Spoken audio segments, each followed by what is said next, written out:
Welcome to Sandman Reading Club. I'm your co-host, Peter, and I'm here with my friend Fariha. Fariha, please say hello. Hey everyone, how are you all? We are here tonight to talk about the latter half of the first arc of Sandman, Preludes and Nocturnes. So we're going to be talking about issue 5, 6, 7, and 8. And just an administrative note for now, we are not going to proceed directly to more live Sandman next week, but we are going to reconvene at the same Sand time and Sand channel, except for what we will start discussing next week is Black Panther. We're still working out what we're going to be talking about. We're definitely going to read his debut in Fantastic Four, and then definitely reading some of his run in Christopher Priest to get us ready for the movie. So if you want to do some advanced reading for next week, we're taking a break from Sandman, and we're going to spend some time devoted to Black Panther in the month of February. Are you excited for that?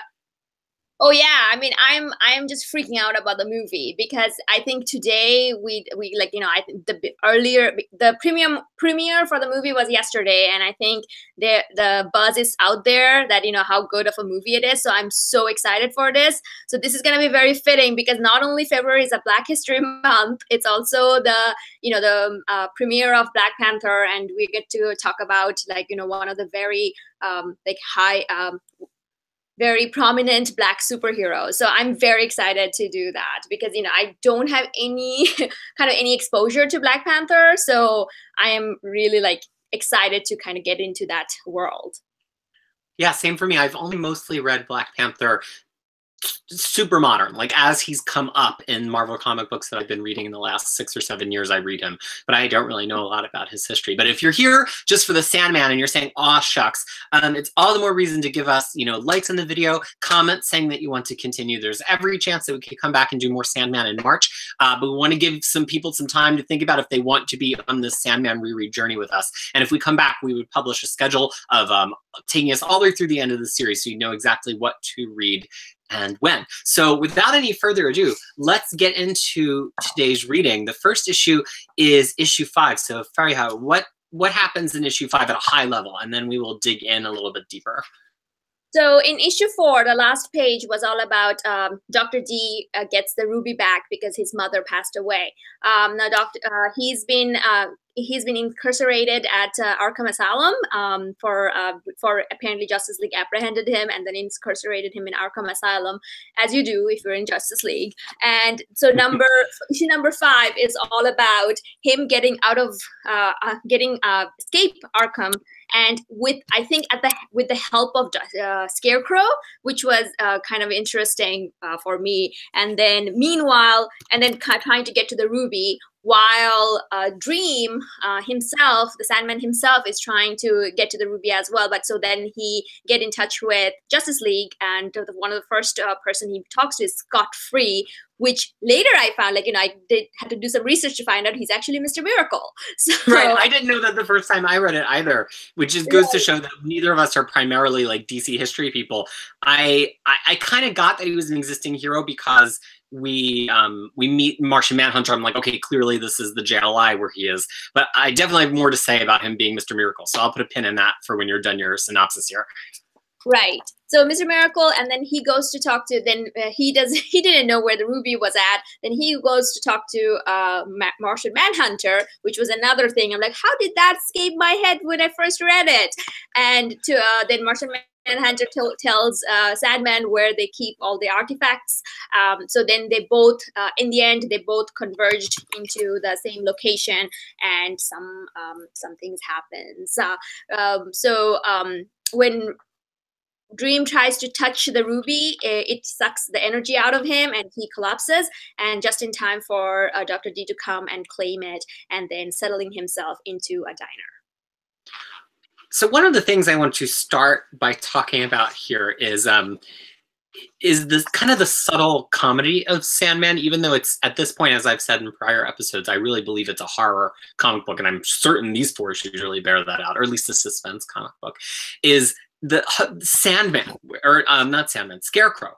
At the beginning, Dr. Destiny is trying to make his way out of Arkham, and he comes upon this hung inmate, and the inmate turns around, and it's actually Scarecrow, who is in his straitjacket, but he's also kind of ministering to Dr. Destiny. Like he's a prisoner, but he's also a doctor. He's a client patient, and he's also a client. I don't know. And it's funny because Gaiman writes him like uproariously hilarious to me, and he comes back at the end of issue 8 too.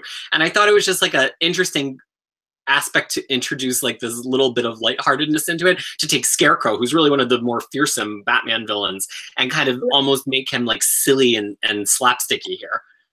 Right. And so one of the things, when I first read it, I thought that it was some kind of like, he really the one being hung, or he was is that some kind of fear toxin that was working in Dr. D, that because that was probably his biggest nightmare, that to see himself hung.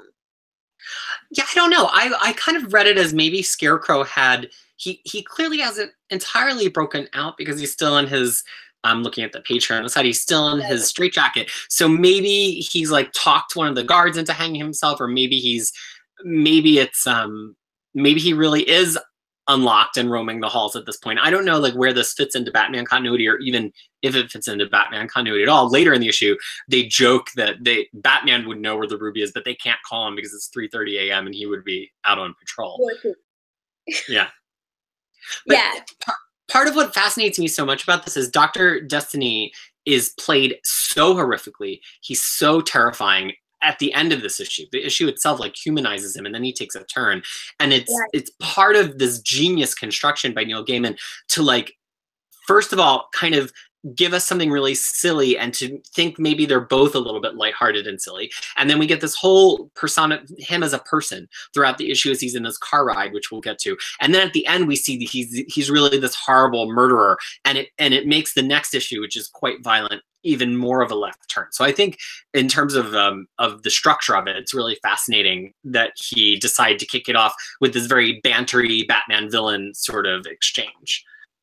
Yeah, I think it's like, lulling into a sense of comfort before kind of just like pretty much just punching you in the face kind of thing. And Gaiman does that very effectively with his short stories as well. Because, I read some of the ones, and it's always kind of ends like that. Like it kind of lulls you into oh, this is so fun. And then in the end, you're like, wait, what did I just read? What just happened? So it's kind of like it has a very similar theme to it.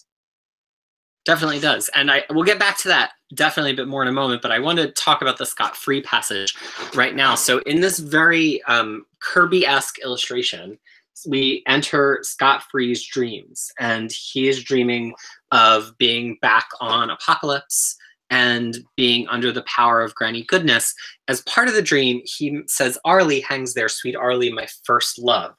And I was kind of interested in that because I didn't know if that was canonical or if Gaiman was just making it up. So I actually looked that up, and Arlie is a very briefly seen character in Mr. Miracle 1971, number 9.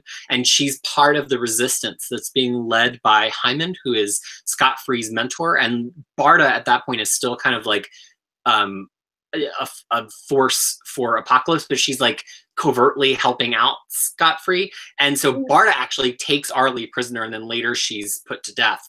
So it's really kind of Barda's fault, but there's no moment in there where she appears to be his first love. So I don't know if there's like a further retcon story where she gets made into the love of Mr. Miracle or not. So did you read like the Fourth World Omnibus that recently came out, or do you have any any knowledge of that aspect of DC Universe? Absolutely not. Honestly, I only knew who Mr. Miracle was because I had his toy, his Superpowers toy from Kenner in the 80s. And then when he appeared in the Darkseid War in New 52 Justice League, I was like, I have that toy. And then I kind of put things together and realized he was also related to Orion and Darkseid and all of these characters from the Fourth World. But this is the first time I've ever read a Fourth World issue. Okay, because I actually kind of looked at his name. His name is Scott Free, so I thought like, oh, that's a very interesting name. And then I'm like, oh, what is that reference to? And then I looked it up, and then I felt ashamed of myself. I'm like, oh no, is this the one everyone talks about? And the thing is, Apocalypse. Am I saying it right? I think so. Yeah. Okay, so just like I think Darkseid is actually Darkseid, but I just cannot bring myself to say Darkseid, so I just call him Darkseid. Okay, so apocalypse, the idea, the word of it, or the in the place of it, actually shows up in Batman and Robin New 52 by Thomas's run. So I recently kind of read that, and I'm like, oh, hey, this is the same place that's what they were talking about. So so it was kind of like really nice to put that together. So here's my question about that sequence though. Why is it him? I mean, we can make up reasons in story for why Sandman appears to him and why he's the only person in the headquarters that's streaming, but Gaiman chose him for a reason. He could have chosen any Justice League member to make that point and get to the point where he's introduced to Manhunter, which is where he was driving. So like, what symbolically is Gaiman trying to do with the fact that he's using Mr. Miracle, who can escape from anything? And that's one of the things I thought, that the whole thing about the "What's your name, my love" is that, like, the name thing, it has some kind of significance to it, but I feel like we're both butchering this because none of us know anything about Fourth World or anything like that. Well, I also kind of thought that I think it thematically matches up with, I mean, we see Dr. Destiny's leaving Arkham. Sandman has, breaks free in the first issue from his, glass bubble that he's been under all of this time. And in reality, this whole arc of the first 8 issues is a lot about people kind of like being freed from one situation and moving into another one, or alternately kind of being captive, as we see in Hell, right through the issue 8 here, where we see Death, who is like literally freeing people from their existence. So I just think that there was definitely some more thematic material to play with Mr. Miracle's dreams that kind of connected to what we've been seeing throughout this than there would be if he had chosen like Booster Gold or somebody else who was on that team at that time. Right. And I think they also mentioned something about JLI. So I don't know whether at that time JLI was coming out and Mr. Miracle had a big part in it. And I say that while, with JLI Omnibus right behind me that I still haven't read. So I don't know whether it got anything to do with that it was a cross-promotional things or something like that. So I don't know if anyone in the comment can correct us about this. Well, I can give just a little bit of I don't know, not guidance, but a little bit of information there, because I recently created a Justice League guide for my patrons on my page. And I really didn't understand how to approach it because it seemed like there was this big period of Justice League International.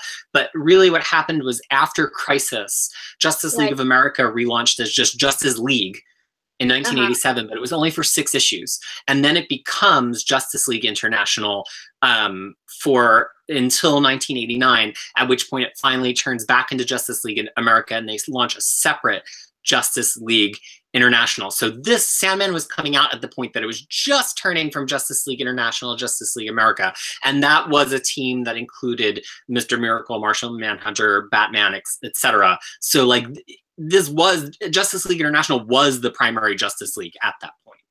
So in that case, this could have been a cross-promotional thing then. That they just, this was kind of happening on the side. So they're like, we're just going to use it and get people excited. Yeah, and I think that that's indicative of like a few places where Gaiman really does root this into DC continuity repeatedly. And we talked a little bit in the last episode that Dr. Destiny is a real DC character. He's from the Silver Age. He was a fearsome foe of the Justice League. And actually he used a machine to control dreams and nightmares in that arc, which Gaiman kind of delicately reconstitutes the story such that we would believe that he was doing it through some power of his mother's ruby. So this story is very entrenched in DC history and like putting tweaks on the history in the same way Swamp Man was, in the same way Animal Man was. Okay. So one of the things I actually wanted to kind of talk about is because that when they go to finally meet Martian Manhunter, he actually knows Dream. Like he knows the idea of Dream, like, like that, the endless. And he actually tells to Scott Free later on that, oh, that's not a god, that's it's an old god. And it kind of goes back to our point, that something that we discussed the other day, that Dream existed before human, or it's not just a human thing, it's like all living things pretty much, like anything that's sentence, that's like that has like Kryptonians or Martians or everything, for them that he's very common. Yeah, and I think it also points to the fact that Gaiman really did have in his mind, at least, this huge story Bible of what Sandman had been before. And we see that in the prelude in Sandman Overture, where at one point all of the versions of Sandman meet together, and we see how he would be pictured by all of these different societies, and he would be in whatever form that they would see their kind of god or myth of dreams, and that it would change. And so I think that's like a really interesting tie that, you know, Gaiman said he just didn't feel like he needed to tell the story that came before Sandman at the time. But clearly he had already well, I'm getting some echo. Okay. Clearly he had already conceptualized. Okay. Yeah. And the thing is, so as that's happening, that which is a little bit more lighthearted. On the other side, that Dr. D is also making his way to Mayhew to get the ruby, and this time he hitchhiked with one of the innocent driver. I think her name was Rosemary, and you know, between two of them, they were having a very nice, cool banter going on, and you know, they were trying. It almost felt like, oh, they were becoming friends, and it's like, oh, that's still not too bad, until it gets to the very end when he finally arrives at the Mayhew storage facility and then actually shoots her. Yeah, I think that he's played. I'm hearing, if anybody in the chat is hearing that,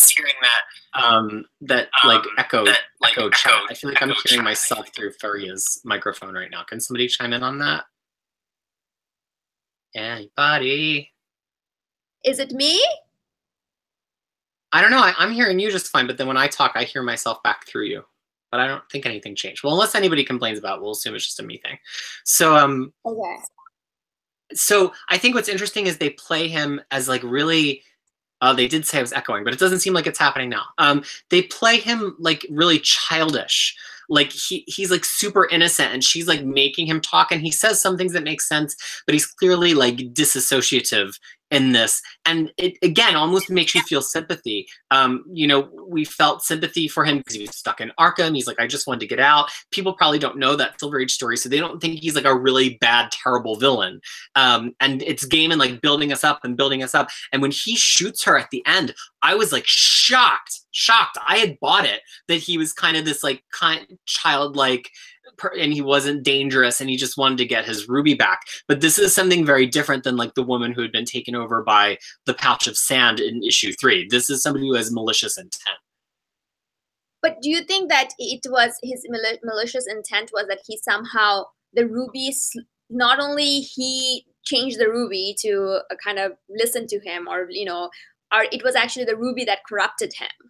That, you know, it's like, and it took away his, like, you know, he was not altogether there in the first place, but then the ruby kind of took away all his humanity. So he was left with very childlike attitude, and just in, like, you know, didn't have any more empathy left. Wow, that is a really interesting question.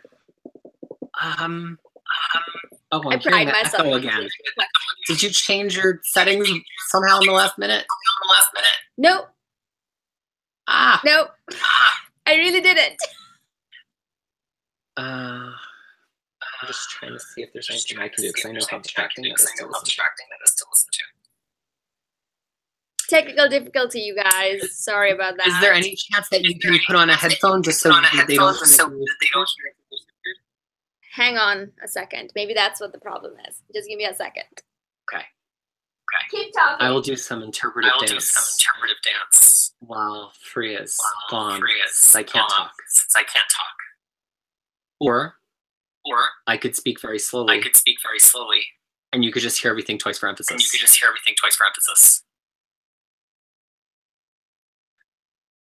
Let's see.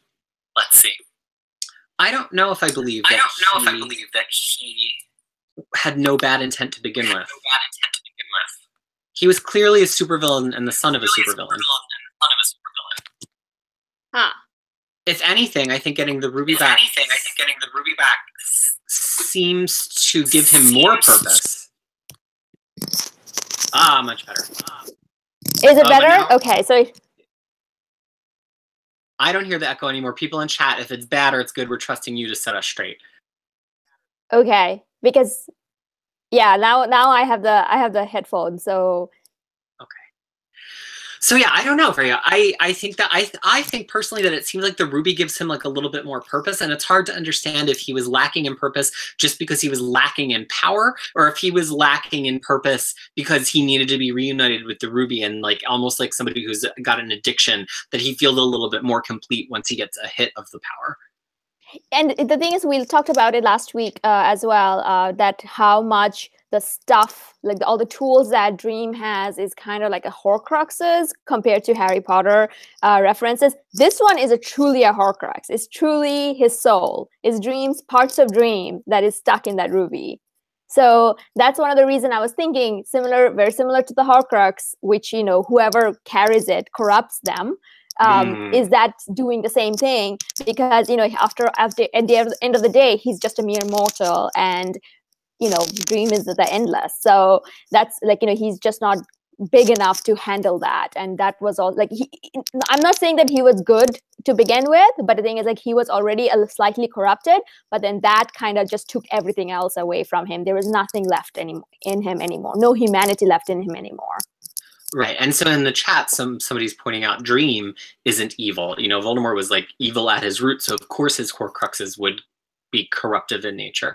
But Dream is something that's of absolute power, and we'll get into this more in the coming issues, but like, he's not inherently good or evil. He's a force in the universe. So that does lend credence to the fact that even if his artifacts are corrupting, that it has to do with your own nature. Like the woman who had the sand, I think her name was Rachel, she wasn't doing anything inherently evil, but she was still addicted to it. And but here we see Dr. D is inherently evil and is also addicted to it in a different way. So I think I might summarize a little bit the next issue, because I know you have some strong opinions on this issue, right, and I want to unleash you. Right. I have much less to say about this one. So this is a very, very famous issue. It has virtually no Dream in it. And it is about this diner that Dr. Destiny walks into. And at the beginning, we see the sole waitress at the diner, Bet, kind of welcoming all of her regulars in. And she fancies herself a writer in private, although she's never released her writing anywhere. And so she not only observes all of these people as she serves them, but she's also written their stories, both the factual part of them and then extending them in a fictional way to what she thinks their stories ought to be. And so Dr. Destiny is kind of observing these people for a while, but eventually he starts to use his power with the ruby to corrupt them and make them do things that they might not want to do. At first, they're kind of just upset, but then they start getting violent, and he's controlling them. And what's interesting about this is that it's a very structured issue. At first, it's each page is an hour of the day that they're encountering with him trapped in the diner. The people can't leave, and he's making them get even more kind of base and violent. And then at the end, the hours are actually going back even faster than one per page, until the very end, he's kind of had his way with everybody in the diner. They've all been killed, and Sandman comes in, and he confronts him. So that's the issue. So Freya, why do you have such strong feelings about this one? Is it feelings of appreciation or of dislike? No, it's not dislike. It just pure fear. I was freaked out. It freaked me out, you guys. I mean, after reading this, I was kind of like this for a long time, because it's one of those issues, like, you know, and one of the things, like, I would like to add is that it's not just the people in the diner that's going through all of this. People around the world is also having some kind of like, you know, psychotic manifestation. Because to me personally, a lot of the things that's portrayed, like, you know, with time, how they were getting weird, like, you know, they're getting more violent, it's pretty much like a manifestation of all the different nightmares that I have. Like, you know, for example, like having a nail driven through your hand versus like someone puts, like, you know, 2 forks up their eyes. Like, you know, everything is just like it was just such a nightmarish feeling. And the thing is, like, it's so disconnected from panel to panel. It really makes you think that you're having a nightmare. You know, like, your dream's not serial. It's not like something like, oh, structured like that, but it has like it's almost as if like parts of it is missing, and it just makes you feel like you're having a nightmare. So when I first read it, I remember there was a diner right next to my house, and I just stopped going there. I'm like, no, I'm not stepping into that diner ever again because it really freaked me out. Like, if I go in there, I'm not going to come out. But after reading this again, I remembered how bad, like, and how terrified I was when I first read it. And even though I forgot some of the details, so rereading it came back again, like full force. Like, no, it's almost as if I read it for the first time. So to me, it's kind of like I have a very strong, scared feeling about it. So something that I thought was really interesting about that, and Freya, just word to you that when the mic is touching your collar, I think we're getting like a little crinkle out of that. I know you're having to deal with all these technical things now, but maybe you can think of a way to resolve that. I think it's interesting how his torture progresses. And the thing that you mentioned at first, they're like much more basic fears, like, oh my gosh, what if I just stab this fork into my hand? Which connects to that very human urge of like when you're somewhere high and you look down and you have that thought of like, what if I jumped? And it doesn't mean that you're suicidal. Like many, many people have that urge. And it has to do, it's an element of cognitive dissonance where you like imagine the worst thing. And so I think a lot of people have kind of been like, oh, what if I were to stab myself? Or like, here's one that I have all the time. When I'm in the kitchen, I'm like, what if my hand went too close to the garbage disposal while I'm running the garbage disposal? I don't want to do that. But like, I think about it every single time I use the garbage disposal. And I think it's an interesting evolution of the fears that he's preying upon, that at first they're these very simplistic fears of like, what if the one bad thing were to happen? And then he gets deeper and it becomes like much more psychological and much more sexual and much more deeply rooted in nature, until he's broken them down to their like base animal instincts where they're acting like lions.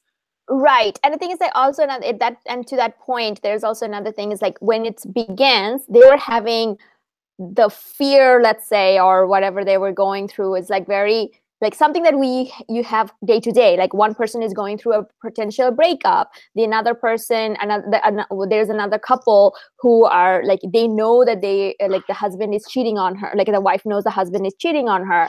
Then there's this another guy who's going for a job interview and not sure if he's gonna get the job. Betty, I think her name was Betty, like the waitress, she's like, her husband left her, her son left her, and she's alone. Then there's also another like a trucker, I think he was a trucker guy who was just, his wife died of alcoholism.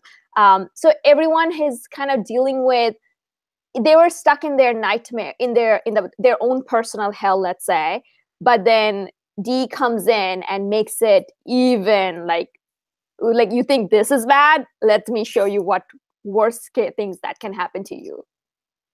I think that's consistent too with the theme in Sandman about like all the endless have this perspective of above human perspective. And we see this a little bit while Sandman's in hell with Lucifer in issue 4. But this concept of like the conception of heaven or paradise is internal, right? Like Dream says that there would be no hell unless there was the dream of heaven. And that's an internal dream, not somebody telling you you could be in heaven.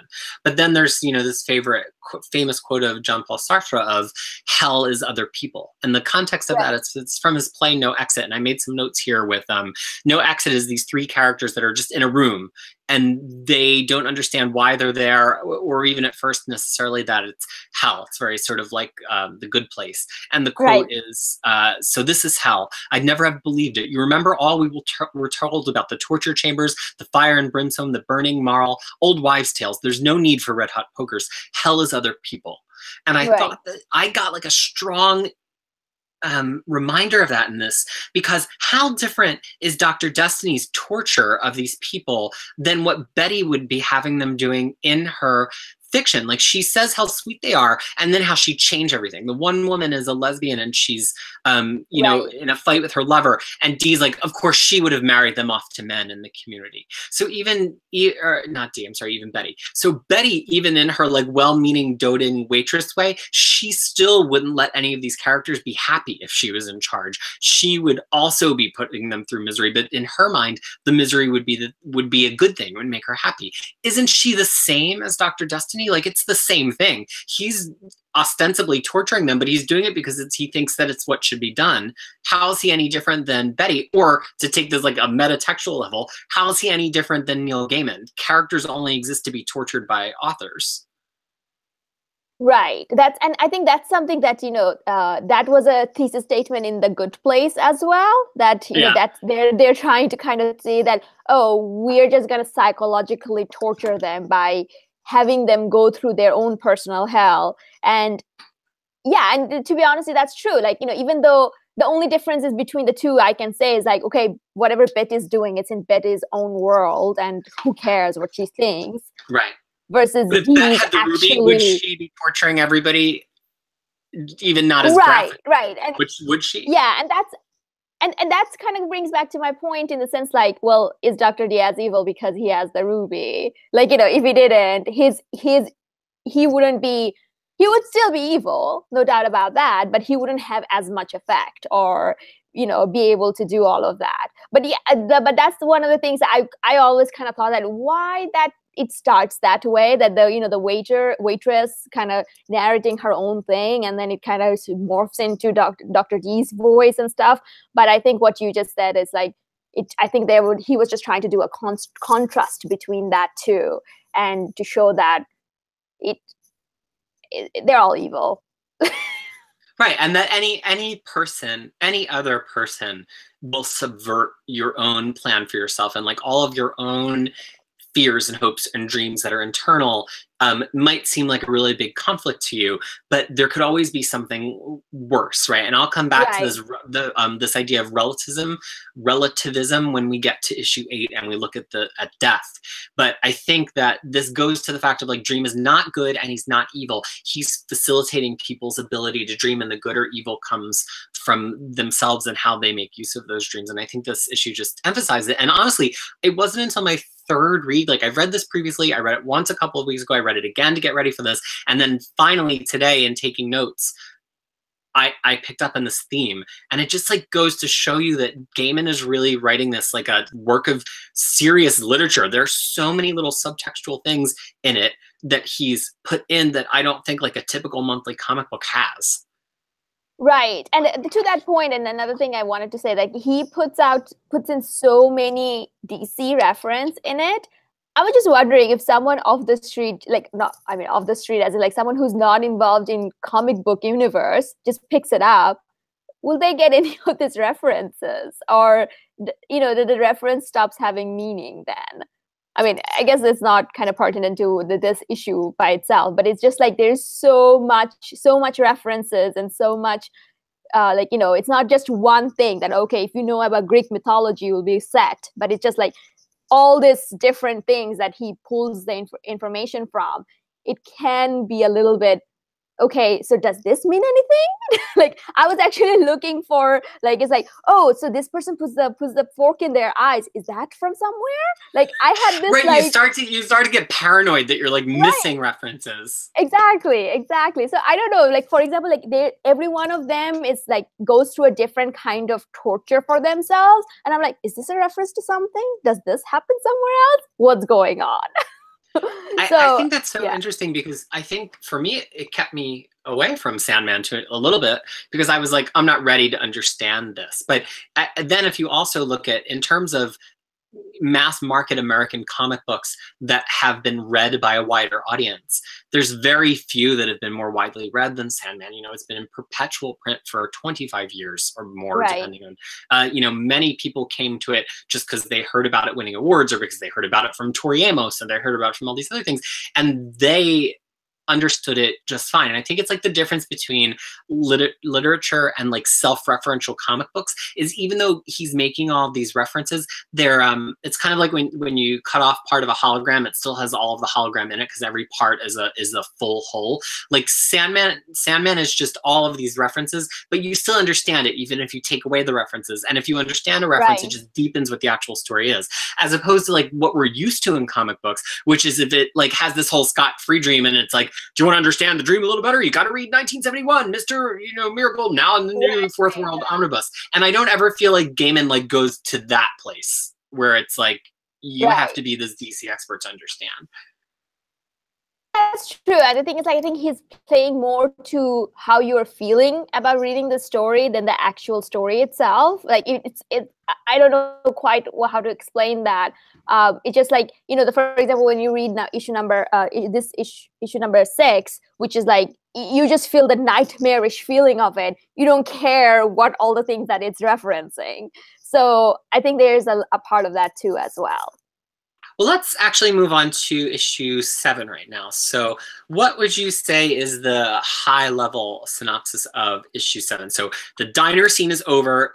Dream interrupts Dr. Destiny, but too late. All the people have died. And then what happens? Right.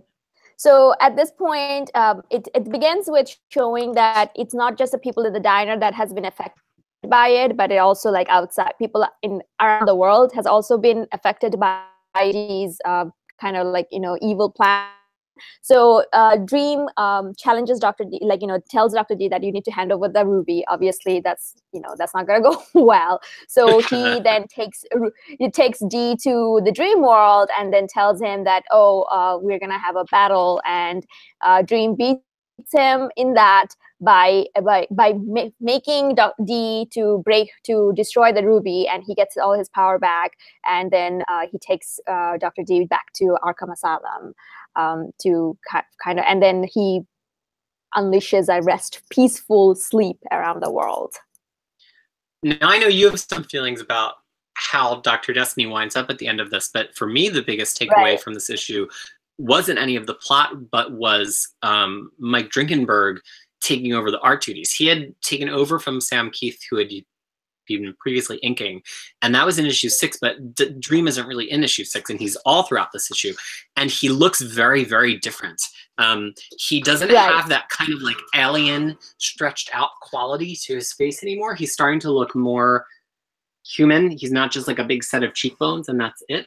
And I think that that I think that has an impact other than just the art, even if it was coincidental, because we see Dream like cohering, like he's less of a concept and he's starting to be more of his physical self. And it just so happens narratively that it coincidentally goes along with him getting his artifacts and his powers back. But by the next issue, he looks like this very fully realized person and less like a creepy horror movie character. So do you think that's something to do with the fact that he's getting his tools back? I think that might not have been intentional, and it's just the art style. We've talked before about how Keith actually said he didn't think he was appropriate for Sandman and kind of begged off, and that's how Dringenberg winds up the primary artist for the remainder of this arc. So I think it might be like a happy coincidence. But even Dr. Destiny, if you look at him in these 2 issues, before he was kind of just this like fuzzy skull with this one little tooth, and now he like is much more of a like a coherently drawn figure. I think it's just a happy accident that it works with the narrative. Okay. Right. I was mostly thinking about like, and this is one of the things that I'm trying to get better at, that I never noticed the artist change, but I'm getting better at this. So I was like, oh, he's getting better. I honestly thought, oh, Dream was getting healthier, because he's gotten over it. Like, he's no longer captured. He's getting his tools back. He's getting his powers back. Oh, he looks a little nice. So that goes to show that my thought process is most of the time, not with the rest of the people. Yeah, that's really interesting that a comment that you've made related to that is that the art, like it's much easier to dig into the conscious choices about the narrative and less about the art. And I think that that's partially because like we've all through our schooling, at least in Western culture, have been asked to like dissect so many works of literature, so many words. But then we see like this idea of interrogating art and the meaning behind art as this totally other thing. Like, oh, I guess I'll take an art history class. Or for me, being like, I have no visual skills. That's not for me. And it took me like getting to college and my wife being a photography major and taking those kinds of classes for me to say like, oh, wow, actually, I have tons of opinions about this stuff. But I think it's interesting that like most readers will just be like, oh, Sandman looks different and not dig into that as deeply.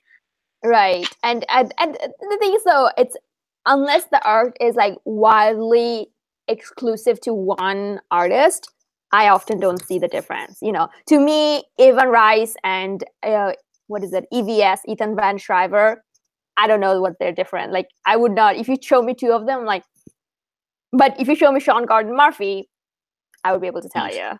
Like, you know. So what do you think about this? What do you think about this dream battle? Do you think that Dr. Destiny has Dream on the ropes at any point, really, or is Dream in total control as soon as they go into the dreamscape? Oh, Dr. D had no chance because compared to, you know, this is like the second battle we see. So compared to the demon in back in issue 4, who had much more issue 4 or issue 3, who had much more control over Dream versus Dr. D ever had. And I think that's to do with the fact that Dr. D is a mortal, because I think like everything that happened, it was Dream's design. But I didn't like, I don't know if you if you know anything more why they took like the Caesar and all that reference in it. Like, where is that coming from? Or that just something that he just picked out of nowhere? Yeah, you know, I've been asking myself that, if anybody in the chat wants to chime in. So part of what happens is that as Dr. D is making his way through the dreamscape, holding the ruby, chasing Dream, he falls into a number of dreamlike states, and one of them is the role of Julius Caesar. They talk a little bit about him, his relationship with his mother there, but I was like, oh, maybe, like, it seems like Oedipus would have been a better story to put him into if they were going to dig into mother issues. So that's one of those references that I didn't get. I don't know necessarily why.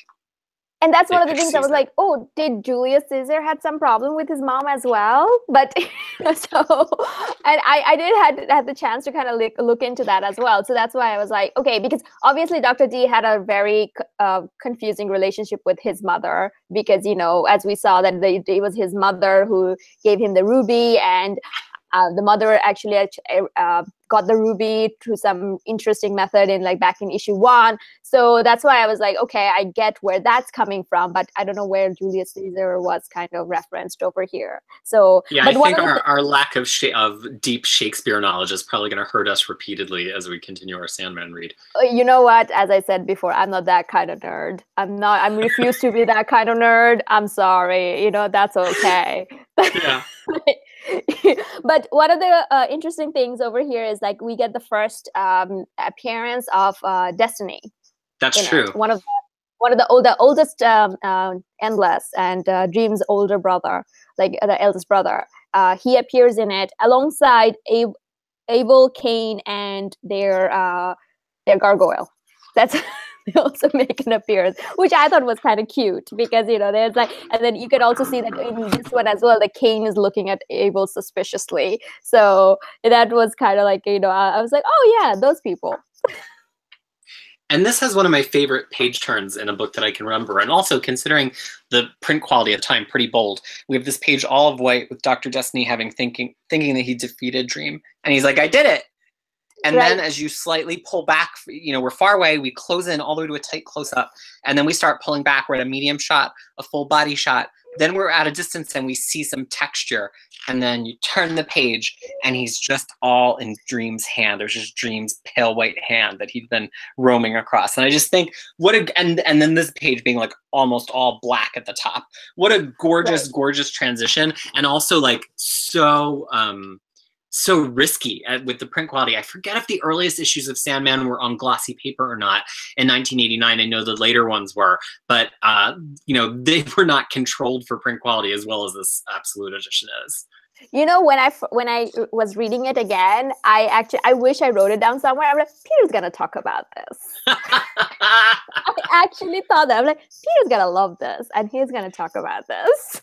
But a lot of comic authors talk about that page, you got to plan for the page turn. Unlike a movie where everybody's watching it at their own pace, and so you shake the pace up with a jump scare or something like that. In a book, you get a chance to interrupt the page every time they need to reach over and turn the page or scroll down to a next page. And a lot of people say they use it well, but I think it's usually so mild. And this is one of the best ones I can think of in history in terms of a reveal. It's just such a great reveal. Yeah, and the thing is, it's kind of once again going back to you start when we were talking about the issue number 5, that things were so calm, and then it kind of slapped you, and then issue 6 went to the next level, and then you had all this fight, and then you come back to this page where everyone is so calm and collected. Look at Dream, the way Dream is looking. Well, whatever, how cute. And I was like, what's going on? on? How did we end up here? Like, seriously, he's especially like, the next page. Yeah. Right. And it's like, he's like, oh, what a little chum. Like, it was, to me, it was pretty interesting. Well, I actually, so Freya and I pre-chat a little bit. We don't have the whole chat, but we're like, what was interesting to you? So we can kind of map out. And one of the things she was very vehement about in the pre-chat is the fate of Dr. Destiny here, because as he's being shrunk into Dream's hand, he gets like infantilized again. He's like, are you gonna kill me? With his little finger in his mouth. And then on the next page, they're like, Sandman puts his arm around him. And I mean, Freya, why do you have such strong feelings about the way that Dr. Destiny goes out in this story? Because the thing is, like, if you look at an issue, to go back to issue number 1 and see what Alex Burgess and what befell, like, you know, the fate that he fall under. Then you go to issue number 4, where we are introduced to a character named Nada, who is a previous, who happens to be a previous lover, and actually is featured in issue number 9. And see what fate that he put her in. This is like, this guy can just get off scot-free, like, you know, like it's just like, I thought that was weird, because his judgment seemed to be all over the place, because someone who, like, you know, he really doesn't care for human that much. He has shown that repeatedly, and then this guy actually took something from him and actually took his soul and then hurt all these people, and he just put him back in Arkham. That to me was very kind of strange. I completely agree. It seemed really weird to me. And as I was reading it, the thing that jumped out was when he returns to Arkham and he's actually received by Scarecrow. So I guess he's not a prisoner. And Scarecrow says, verbatim, "It is a comfort in wretchedness to have companions in woe," which is by Jacob Marlowe from Faust, which is effectively misery loves company, which is almost, it's like almost the opposite of hell is other people, but not quite, because it's like you are miserable when other people are around, and like misery does love company. But I thought it was interesting to see Gaiman like explicitly make that reference, but that also maybe that's why Sandman puts him back, because Dr. Destiny would be perfectly happy to like die or be dreaming for the rest of his life. His biggest fear is lack of control, and we see that through his like kind of simpering, doddering presence in Arkham previously. So even though it feels like he's getting off really easy, is it really that Dream is returning him to the worst possible circumstance? That's actually a good point. But the thing is, like, what I was kind of concerned is, like, it's a very strong term. But what I was thinking about, like, does D understands all of that? Because I feel like he doesn't have all the mechanism in his head to realize that he's not going to be in control, or to him, it's just like, oh, I'm just going to escape again because I've done it before. I don't know. I just get the feeling that he didn't got what he deserved. I also agree with that feeling. Before we start on issue 8, I'm sorry, please, if you have more about issue 7, let's keep talking about it. Oh, no, I just wanted to say, like, I mean, that I forgot about this part, that the Scarecrow, is he still a doctor? Like, is he like, you know, kind of dressed up as Scarecrow late at night, just to welcome Dream and everything? Doing but his rounds. Actually Dr. Crane. Yeah, but he's actually Dr. Crane throughout. But the thing is, like, in here, it also says that Harvey Dent is already in the thing. And I'm telling you, just because I finished this weekend reading Batman, I'm getting all these Batman references. Once again, when I first read it, so right. If you're not tuned into the fact that talking about Batman characters, you wouldn't even get the Two-Face reference. Right, like, you know, it's like, okay, who's dead? So, or even like just skip by it. But anyway, I had fun. I mean, I'm not complaining, so don't think that I'm complaining. It was just like something that is like, oh, how cute. So before we tackle issue 8, which is a very famous issue called The Sound of Her Wings, in chat somebody asked if we were to see an adaptation of Sandman, would we want to see a television show or a movie? What do you think? I would like to see an animated Netflix show, or it could be Hulu. I don't care. I don't own share of either of them, so I don't care who gets it. I have Netflix or Amazon Video or Hulu, so anyone. But it should be an animation. It should be more of a, you know, have you seen Death Note? the anime, the anime. So not the movie, the anime. It had a certain feeling, like the same kind of art structure as the art in this in this book. So I think that as an animated, it would be very it would be amazing. And it's funny. I answered in the chat a TV show. I definitely wouldn't want it to be a movie. I think it's just dumb to think Sandman should be a movie. I think it's idiotic. But as I was thinking about the question before you answered, I said, well, I thought to myself, really, it should be animated, because here's the thing. I think if it was done as a practical TV show, that there would be this obsession with like, the dreamscape's gonna be so cool. And like, you get, what people did in Inception, which I think Doctor Strange definitely built upon a lot of the visual design of Inception. And just this like obsession with trying to make dreams look like MC Escher paintings. And I think that people would be so intent on that I think you would lose the literary quality of it. And I think if it was just animation and the fact that the visuals could be totally crazy and psychedelic wasn't as much of a like cool special effects thing, I think they would serve the narrative better. And also, it's similar to how you thought of Death Note. I thought of, there's this movie called, what is it called? Mirror Mask, which is Neil Gaiman working with Dave McKean, who does all the Sandman covers. And Dave McKean designed and directed it. And it's got practical actors, but all of the backgrounds are all green screen, but they're like, I can't explain them. They look like McKean's covers. Like they're all these weirdly kind of like paper craft, collage based things. It doesn't look like proper CG. And I thought that was that's in my head what Sandman was supposed to look like when I opened the book, because all I really knew was what Dave McKean's covers looked like. So I agree. Any kind of like straight up special effects bonanza with human beings would be a fail for me. But if they do Helena Bonham-Carter as Death, I'd watch it. I'd watch it. So that actually gets us into this issue. Do you think, I always see Death as being a very young maiden, which Helena Bonham-Carter, a beautiful, beautiful woman, but I don't know if I would buy her as Death anymore. Well, yeah, I mean, I know that she's like, she's older now, but the thing is like, I don't know, because when I first read it, and I think it was around the same time that she was playing Bellatrix as well, or it was a little bit later. But anyway, oh no, I remember seeing Fight Club very, right before I started reading Sandman. And for some reason, that got stuck in my head. I don't know why, because and even in here, you will see like Death is very blasé, like, she's very cool. She's like very, whatever. And I think like it kind of have a little bit of Helena Bonham-Carter in her. But before we start actually talking about issue 8, there is a fan-made short film based on issue number 6, 24 hours. It's a panel-by-panel recreation and by real people. And I'll send you. I don't know if I want to see that. No, I didn't see that either. But so when I kind of posted it in the Facebook group we're both part of, and they kind of someone posted that video of it, and it's really well done, and kudos to them. But like it was kind of very true to the thing. I'm like, I'm good, thanks.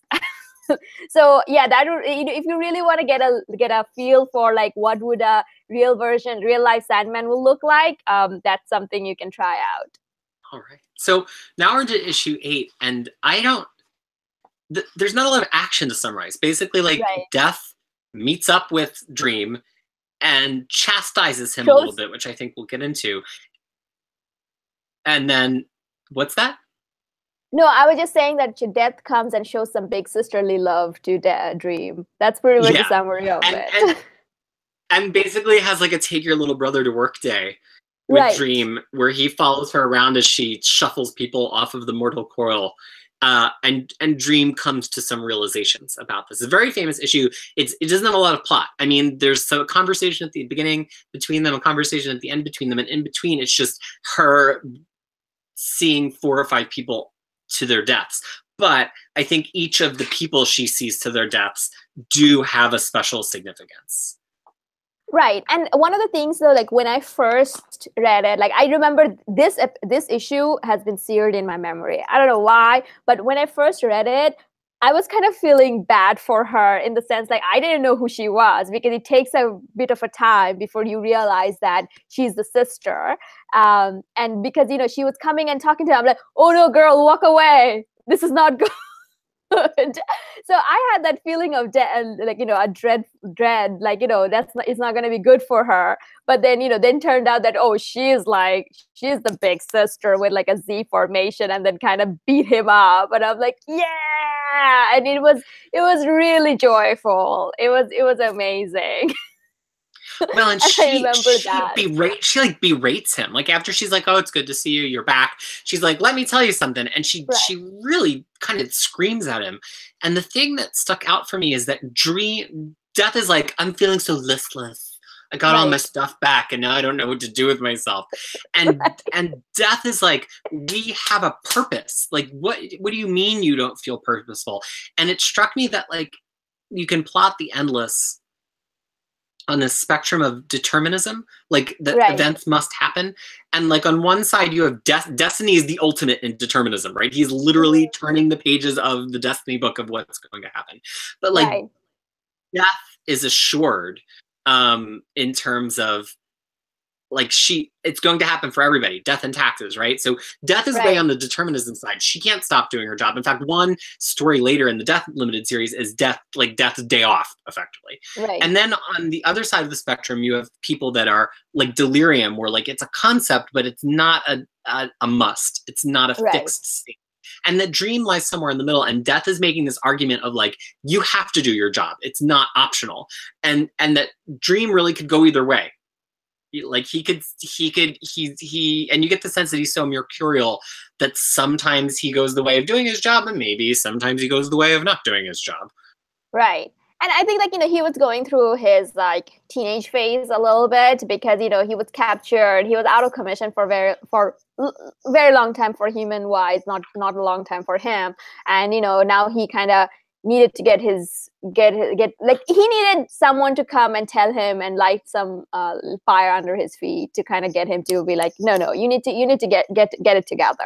So I think it's kind of like one of those calmer issue after all the high octane stuff in, like, you know, last 3-4 issues. It just kind of calms down a little bit to kind of introduce a new character and kind of shows that how the endless kind of functions in the world.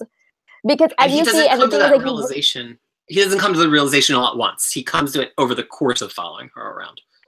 Right. And I think it's like, if you look at the one thing that I was kind of looking into, that they show all these different kind of people that Death kind of takes to the next level, like, you know, to the next, like, sends them off to their journey and stuff. And it's actually, they show a different kind of death. Like, you know, it's like each of them is a different, like one of them is like a natural cause, another then was an accident, and one of them was a baby, which I always remember that scene, if nothing else. Then one of them was a suicide, and, you know, like different reasons, like drug overdose, or like, you know, even like a violence and stuff like that. So it's like all of them are different types of death for human.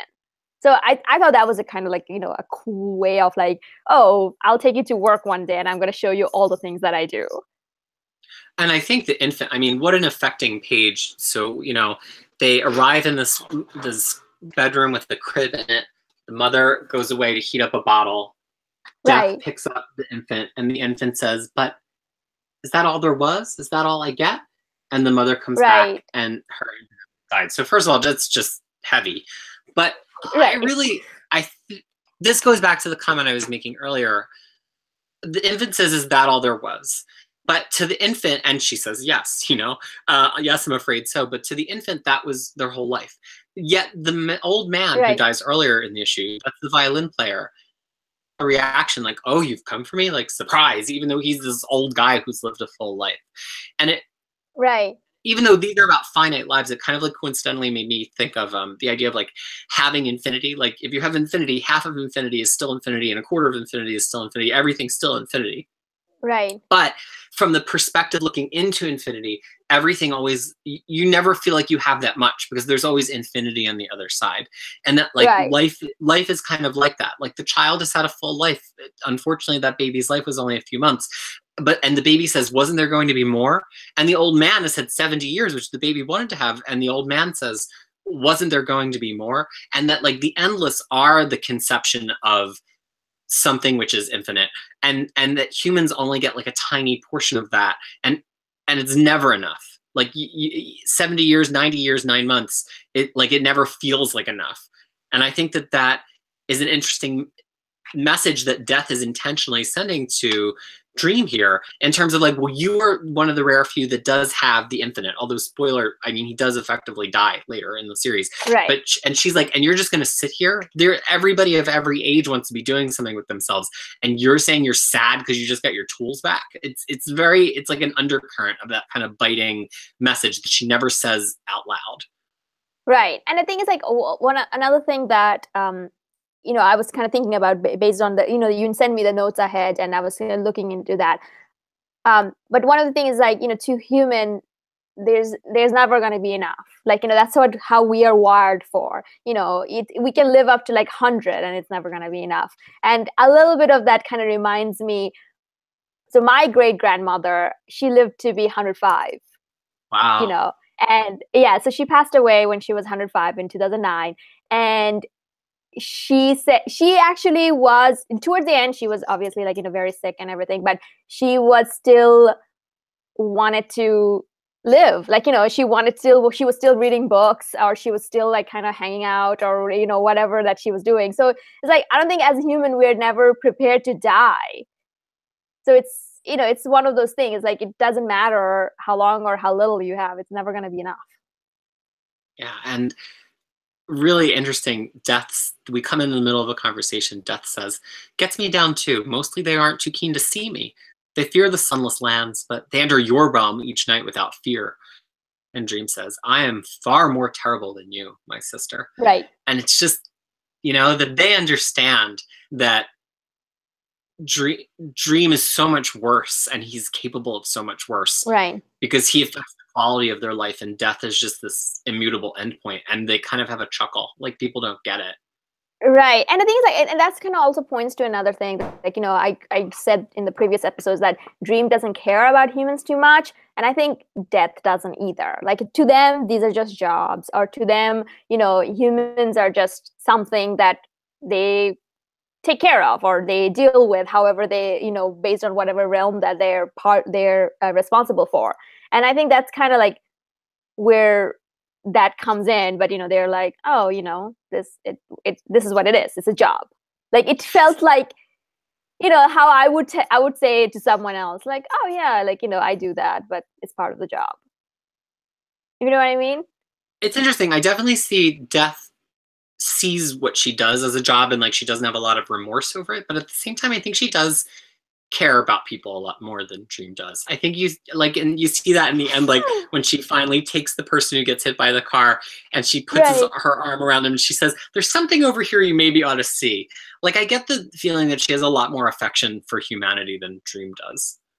Well, is it like a lot more affection for humanity, or she's just a little bit like nicer, like, this is like, yeah, I mean, it's like I feel like she's like more a little bit upbeat, and she's just, oh, I don't necessarily care for you, but hey, come see this. Like, it's just, I don't know. I feel like somehow I connected with Death more. Apparently I share same sentiment. It's like, I don't care for you, but hey, I'm going to be nice to you.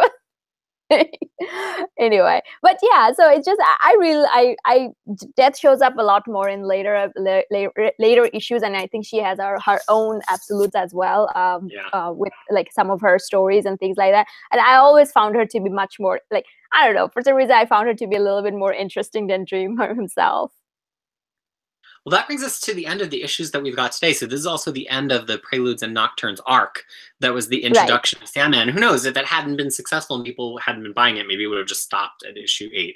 So you've read further, but you've read this all in one chunk recently.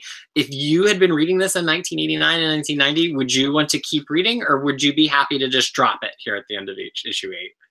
Well, this is probably going to date me a little bit, but in 1988, I was only 1. So, oh my goodness, I don't want to hear the rest of this story.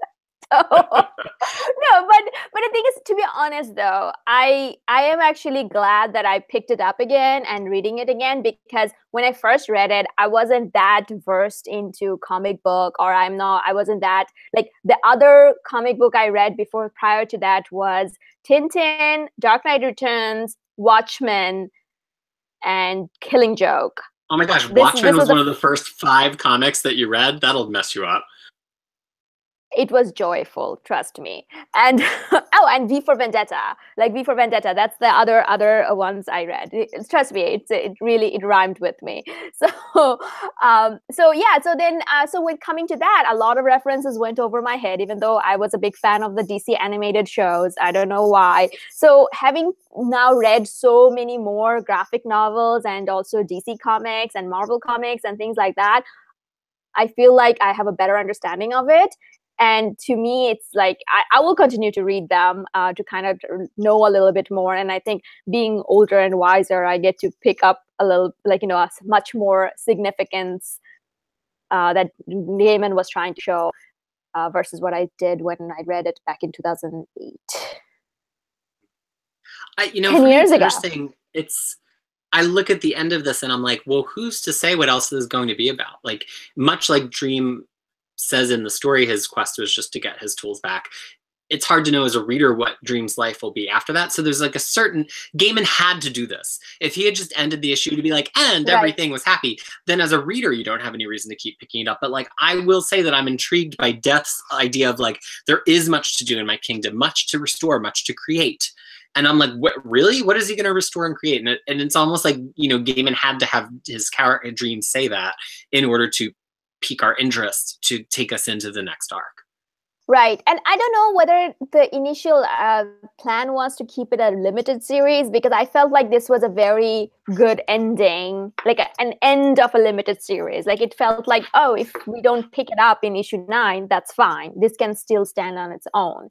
So there is a little bit of feeling towards that. But from what I remember very vaguely, it becomes like it just kind of continues on. There's the qualities kind of dips a little bit towards the middle, but I think like overall, once you're done reading it, you're left with like feeling a little bit of, oh, I learned a lot, So it's fun, it's interesting, and it's still filled with all the different references that some of them will go over your head like that. But you know what?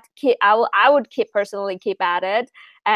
But I would also say on the other side that if this 8 issue didn't catch your imagination, then I don't think, there's much hope. I'm kidding. But, there's not much hope that you're going to suddenly love it. Yes. So it's kind of like, this is it. This is the world you're kind of getting into with Sandman. So, if you like this kind of thing, and this is something that kind of gets your imagination going, I would highly recommend you pick up the rest of the series.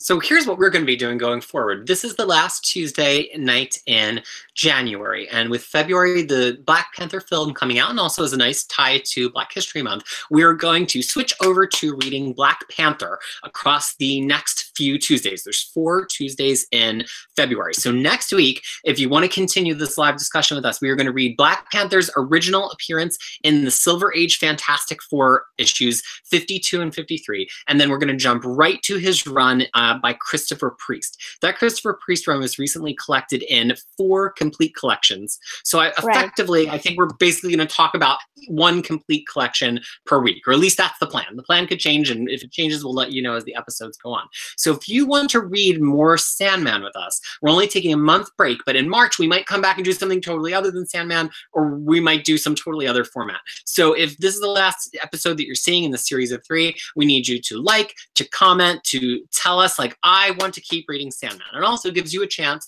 to decide what format you might want to read in. If you've like kind of not really been keeping up with us, do you want to get the absolutes? Do you want to get the, omnibuses, trade paperbacks? Do you want to read digital in case we do come back? There could easily be 10 or more episodes of this, because we have another 67 issues plus a couple of one-shots plus the 2 Death limited series plus Overture, and heck, we could even continue into Lucifer, and Faria and I are totally game for all of that if there's people that want to see it. So you get a month to think about that, and I'm so excited to come back next week for Black Panther. I just read 52 and 53, and oh boy, do I have a lot of things to say about that, and I've never read the Priest run. So Faria, what about you? What are your closing thoughts on Sandman here, and your opening thoughts on Black Panther before we wrap up? So as everything that I said before about Sandman is like, if this 8-issue catch your imagination, please, I would highly recommend you carry on. If you love Neil Gaiman, definitely carry on. And like you said, like us, like and comment, so that we kind of gives us encouragement to kind of continue to do this back in March. As for Black Panther, I am so effing excited about the movie. So that's why I kind of got all the Priest, the complete collections from my library, and I am really excited to get into that. But one other thing I would also recommend, like if you are someone who really likes collected editions, instead of buying the complete collection, I would recommend you getting them from your library. Every library in the world has them. To get it from there, because I am very sure that an omnibus will be coming in after the movie's success.